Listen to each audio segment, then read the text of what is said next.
In recent years, the spotlight has shone brightly on those activities that deplete dopamine, and as a result, the dopamine detox has taken center stage.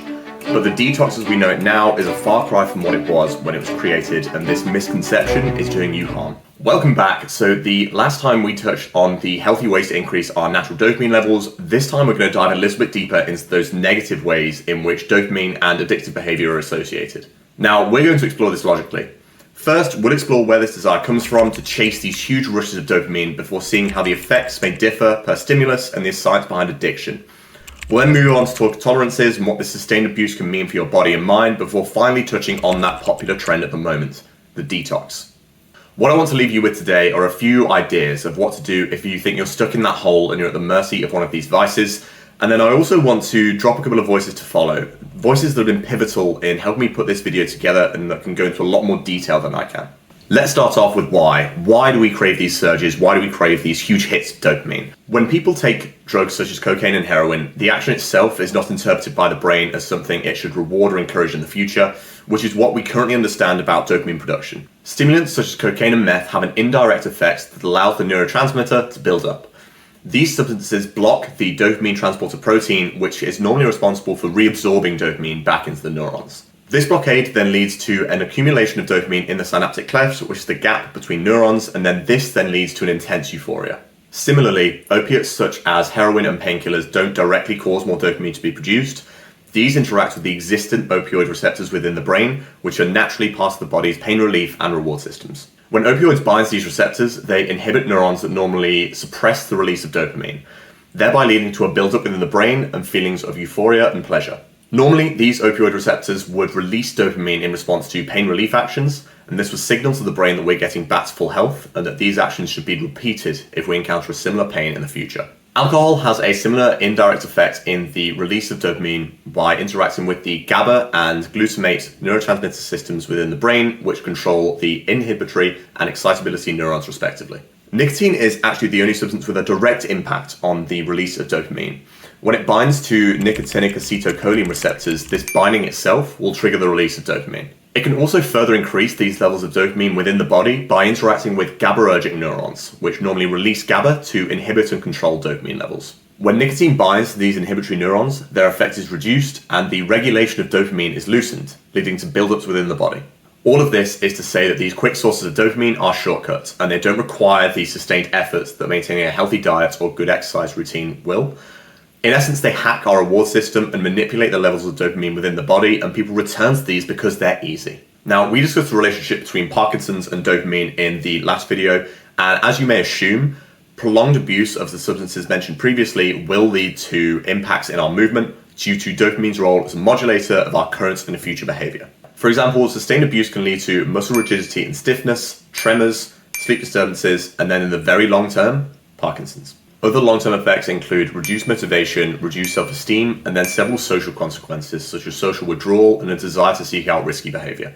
On a very high level, we can understand why people would return to the behaviors mentioned previously, but there is a biology to addiction, a biology we'll explore. While studies are still ongoing, Dr. George Koob of the National Institutes of Health's National Institute of Alcohol Abuse and Alcoholism, ironically quite fucking difficult to say after a drink, says that addiction is not a choice or a moral problem. The brain actually changes with addiction, and it takes a lot of work to get it back to its original state. His team have shown that addiction is a long-lasting and complex brain disease. We already know that dopamine is produced in the basal ganglia, and that dopamine is a directional signal, not an activational one. Meaning it itself won't make the choice of whether to engage in action or not, it will simply tip the scales.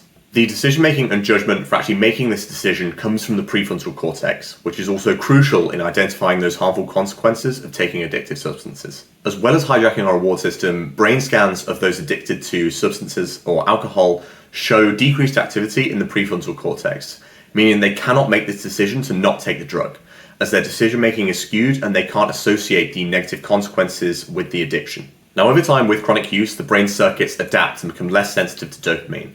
And so achieving that level of pleasure becomes increasingly important. This is where tolerance comes into play, as chronic use will see you increasing the dosage to chase that same level of high that you had before. While there is no genetic predisposition to show whether someone will become an addict or not, their environments as they develop will definitely be a factor as to whether they develop these addictive behaviors. The National Institutes of Health have just launched a new study to track the development of over 10,000 teens over a 10-year time span. Now, the aim of this study is to track the relationship between substance use and brain changes, mental development, IQ, critical thinking, and mental health over time. When talking on different types of addiction, substance addiction would have a more psychological base, whereas porn addiction would fall under a behavioral addiction with a more biological base. This biological base is tied to the results. The brain has linked ejaculation to reproduction over hundreds of thousands of years of evolutionary evidence, and so when this is achieved, the brain will release dopamine as it believes we're reproducing and aiding in the survival of our species. While substance abuse manipulates the brain's reward system, behavioral addictions will trick it into releasing dopamine naturally. Regardless of whether it's a behavioral or a psychological issue, you'll build up a tolerance all the same. But what does this actually mean? The repeated stimulation will desensitize your dopamine receptors, meaning that you'll need a greater level of the stimulating activity to achieve the same level of reward. Alongside this desensitization, you'll shift your reliance more heavily to these external sources for dopamine production and buildup. And this means that your brain may well reduce your natural dopamine production. With regards to returning your dopamine to baseline levels, we can split this up into three terms: short, medium, and long. The short term refers to fluctuations that take anywhere from a few hours to a few days, and it's often associated with acute stressors or substance use. Take a night of heavy drinking, for example. While you do deplete your dopamine levels, you can have these return to normal in 24 to 72 hours with proper rest, nutrition, and hydration. The medium term is often observed in cases of prolonged substance abuse or chronic stress, and this can span weeks to months. Now, the reason why this time frame is longer is because the brain needs to undergo neurochemical rebalancing, and this is where it understands how to function without the presence of these exogenous triggers. The long term takes significantly longer, and this is caused most often by prolonged substance abuse. The timeline here, which usually spans months to years, is a reflection of the brain's ability to heal and rewire, called neuroplasticity. What's worth noting here is that as we get older, the brain's ability to form these new synaptic connections decreases. And so as well as the severity of addiction coming into play for the healing timeline, age also plays a critical factor in how long it's going to take to fully recover. Check the comments for an article that dives into a lot more detail and on the receptors themselves. One thing I was especially curious about when it came to this topic of tolerance was how your response to caffeine changes. Now, as we know, through the stimulation of the central nervous system, caffeine does indirectly stimulate dopamine. And as tolerances desensitize the dopamine receptors within the brain, the stimulating effects of caffeine will be less pronounced. This could lead to a greater consumption of caffeine to overcome this desensitization. Being that caffeine also blocks adenosine receptors, there's that relationship there to be explored as well. The main question that this whole tolerances section is building towards is a detox the answer?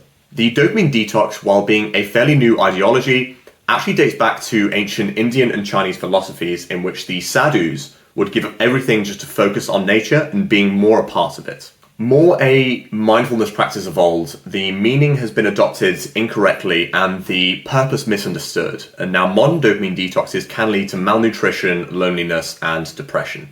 While dopamine fasting is recognized by modern day science, it's definitely not accepted. The scientific evidence needed to warrant its effectiveness just hasn't been found yet, and I think a major drawback of this modern dopamine detox is the defocus aspect.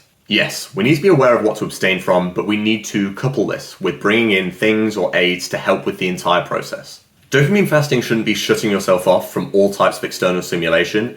It should be refocusing and including forms of natural dopamine production, such as exercising, spending time with loved ones, or meditating. While the idea behind the dopamine detox is of sound logic, the practice and execution needs to shift more towards the practices that inspired this modern ideology. When we discuss the neurochemical rebalancing or even the construction of new synapses within the brain, we need to form new habits that will take the place of those that we're trying to kick. Now, I've had times in my life where I have to reevaluate my relationship with my phone and social media, and actually this channel and the work that goes into it is a way to keep me off that. The mere absence of one habit leaves a void, and if you don't fill that void with something more positive, you run the risk of this still being open when your detox is over, and you'll fill it with the exact same habits as before. There are two resources that I can recommend to help you find that hobby if you're unsure of where to look.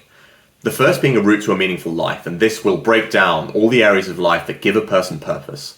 By reflecting on which areas you lack, you can assign an area or a lane in which to look for that hobby. The second resource is a way to track this.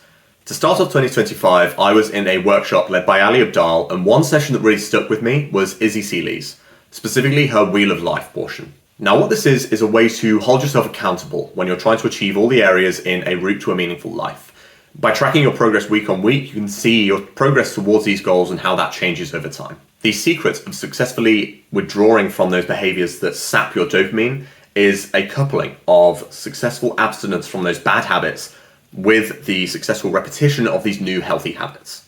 So there we are, a lot deeper of a dive than I've ever done before, but one I have certainly enjoyed. Aside from the papers and articles, one voice has been pivotal in my understanding of this neurotransmitter, and that has been TJ Power.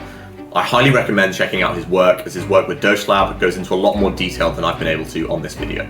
Next up, we're focusing on protein and the results of a new meta-analysis that show exactly how much we should be consuming. Catch you next time.